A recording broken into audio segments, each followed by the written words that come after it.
Es un experimento relativamente reciente que muestra cómo el observador influye en la realidad, ¿no? Entonces, la única manera de explicarlo es que el hecho de observar está influyendo ya a estas pequeñísimas partículas de luz que son los fotones. Es lo que a la ciencia le permitió aceptar que hay mucho más allá que todo lo que los científicos entendemos como los procesos que rigen la materia.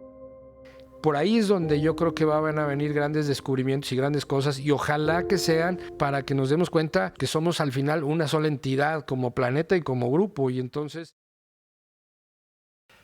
creamos nuestras realidades constantemente. en este mundo donde tenemos esta dualidad entre lo que es la materia y lo que no es la materia, y que eso que no es materia como un pensamiento, hemos visto cada vez más que influye sobre la materia. Entonces, desde este experimento de la doble ranura, que lo explicó, que lo demostró, han venido dándose un montón de reflexiones alrededor de cómo se crea la realidad a partir de esos pensamientos, en qué nivel sutil funcionan realmente estos pensamientos y cómo pueden provocar esto que a veces deseamos, ¿no? Entonces, es un tema muy complejo, pero muy interesante, ¿no?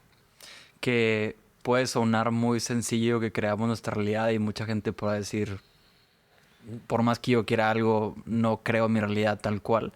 Sin embargo, entra en juego también la realidad que creamos colectivamente. No la creo nada más yo, la estamos creando todos constantemente. Sí, sí, todos estamos pensando y todos estamos intentando desear cosas para nuestro bien o para nuestro futuro, lo que sea, pues también otro lo está haciendo. Y entonces, donde un deseo choca con el de otros y se anulan o se cancelan o se potencian, ¿no?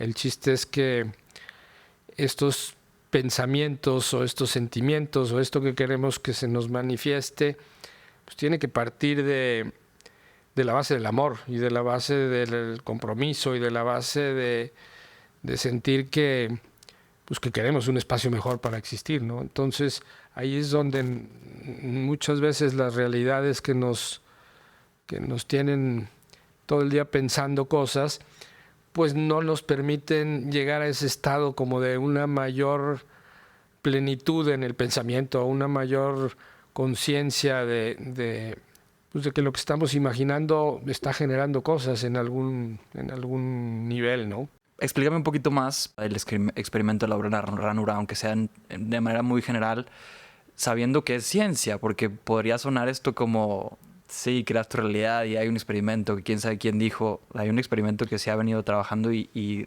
volviendo a hacer por ya varios años. Es muy interesante porque es un experimento relativamente reciente que muestra cómo el observador influye en la realidad, ¿no?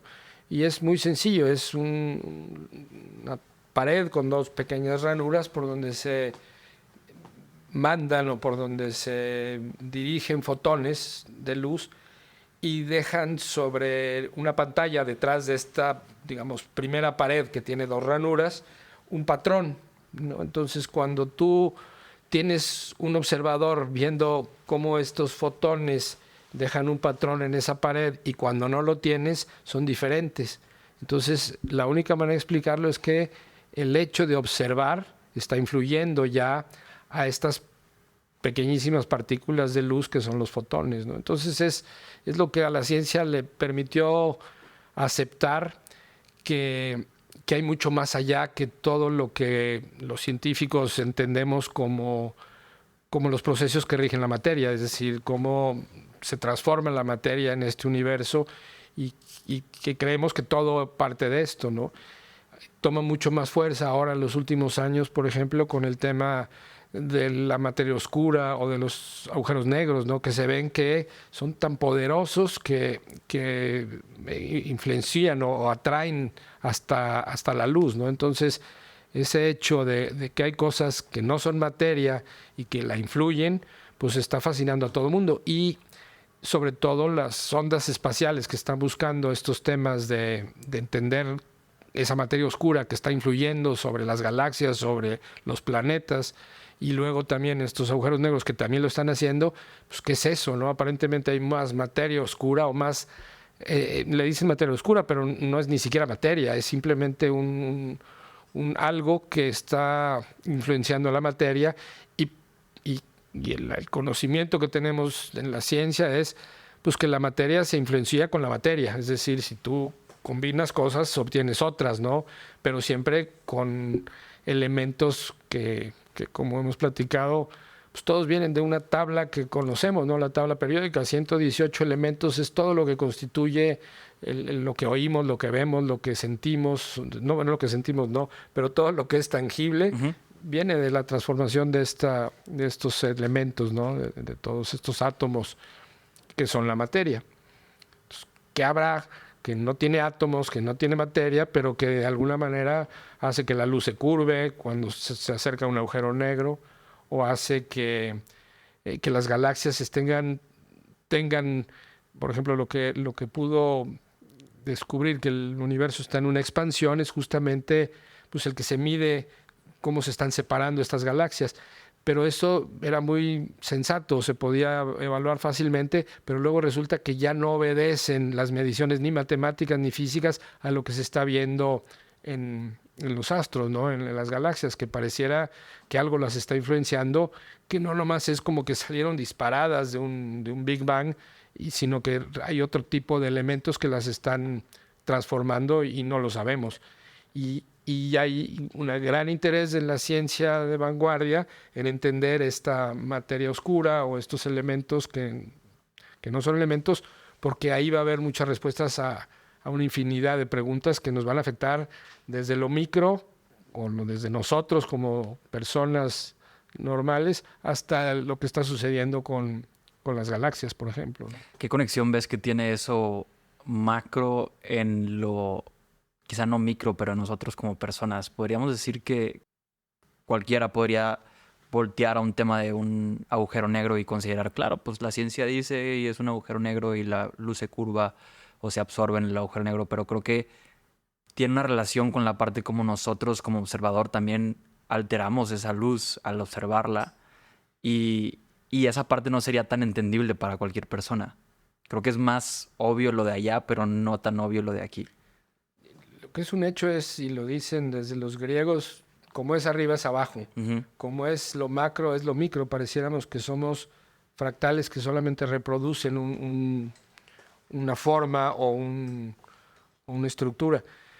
Y es un gran enigma saber realmente qué es eso que de alguna manera existe, pero que no lo podemos todavía explicar. Y si está este experimento del observador y cómo nuestra propia observación, enfoque, pensamientos, estado interno, tiene un efecto completo en la realidad que estamos creando, entonces, ¿cómo podemos crear una realidad distinta y por qué no lo estamos haciendo? Porque no sabemos nada, o sea, sabemos que nuestros pensamientos pueden transformar la materia, pueden ayudarte a que se den condiciones más positivas para un desarrollo económico, amoroso, social, lo que sea. Pero lo que el observador logra hacer en los fotones no es lo que un pensamiento puede hacer sobre la mente de otra persona. Es decir, todavía no sabemos si el agua se influye con los pensamientos. Asumo Moto es uno de los que han podido también encontrar ahí un camino donde pueden demostrarse pues que las fotos de los patrones del agua. Sí, la foto congelada y vista en microscopios electrónicos de cómo pues sí, el patrón es mucho más bonito cuando la bendices o cuando de alguna manera le dices cosas bonitas. Exactamente, y que cuando los pensamientos o lo que le externas son cosas feas, pues tienen estos otros patrones completamente diferentes. Entonces, por ahí es donde yo creo que van a venir grandes descubrimientos y grandes cosas, y ojalá que sean para que nos demos cuenta pues, que somos al final una sola entidad como planeta y como grupo, y entonces necesitamos tener esta empatía, pues sí, conscientes, pero cuidar que actuemos con compasión sobre todo, ¿no? O sea, esa palabra me fascina porque es por un lado esta idea de cuidar a la gente amolada o necesitada y tener compasión por alguien que no tiene que comer, pero por otro lado, si le separas nomás con un guión después de decir con quienes realizan los mejores descubrimientos, los mejores avances, es porque lo hacen con pasión. o sea, separado, con mucha pasión, con la emoción de poder estar aportando algo a una sociedad o simplemente por descubrir algo que no se conocía, ¿no? Y eso es la pasión la que lo trae. Otra cosa que hacen las personas que descubren algo revolucionario y muy importante, nuevo, es tener una práctica de reflexión, como dijiste, como habla Einstein de esto, que es una intuición y es prácticamente separarte del dato y del día a día para poder observar todo un poco más en perspectiva. Y es algo que seguramente tú también tienes tus propias prácticas para lograr a veces una reflexión y entendimiento distinto a lo que el día a día te va llevando bajo este sistema que tenemos actualmente, ¿no? ¿Qué prácticas tienes tú y qué prácticas ves que personas que han generado grandes conocimientos y avances han tenido, que han influenciado en tu propia práctica? A mí, como te decía, me gusta pensar que hay una conciencia por encima de nuestras conciencias, ¿no? Una suerte de enorme capacidad de posibilidades.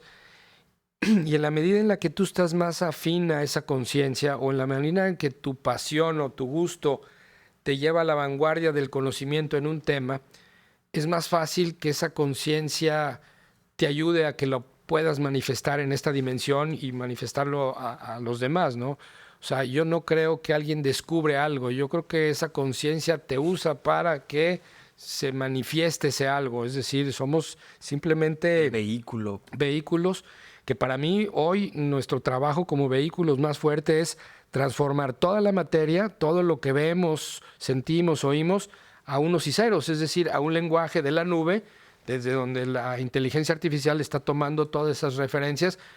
Pero bueno, sí es al final el sentimiento, que es la gestión de estos procesos de sentirnos, el pensamiento, que es lo que genera muchas veces que